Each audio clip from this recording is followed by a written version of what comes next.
The sun hadn't yet risen over the rugged terrain of Tithwal when Jemadar Harchan Singh stood silently atop Mir Kalsi Ridge, peering into the gray mist that shrouded the valley below.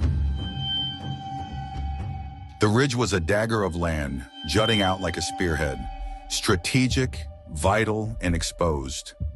Every soldier in his platoon of 23 knew why they were there. Holding Mir Kalsi meant holding the line. For days, the ridge had been pummeled by artillery and mortar fire. On June 2nd and 3rd, the earth shook with every shell that crashed down, the very sky aflame with constant bombardment. There was no time to dig bunkers or lay proper wire defenses. They fought under open sky, dug into shallow trenches, surrounded by rock and the smell of cordite. And now on the morning of June 4th, the enemy was coming. The first sign was subtle. A pair of red flares streaked into the dawn sky. Then the storm broke. Shells from 3.7-inch howitzers, 3-inch mortars, and machine guns screamed toward the forward trenches. The platoon was severed from communication, their lines cut, their positions isolated. From two flanks, the enemy advanced, over 200 strong. Using the rocky terrain for cover, they crept closer, just 22 meters from the trenches, armed and ready for a final push. But Harchan Singh had seen war before. Calm and commanding, he raised his hand. "Hold fire!" he whispered to his men, waiting, watching. When the enemy was close enough to smell, he gave the signal. What followed was not a gunfight. It was a brawl of survival. Cries of Allahu Akbar clashed with Sat Shri Akal as steel met steel. Trenches became arenas of hand-to-hand combat. A section patrol had vacated two forward trenches just moments earlier, and the enemy poured in, seizing the advantage. One enemy Bren gunner charged, firing from the hip. Grenades missed him. Bullets zipped by. Harchan Singh didn't flinch. He raised his pistol and dropped the attacker in a single shot.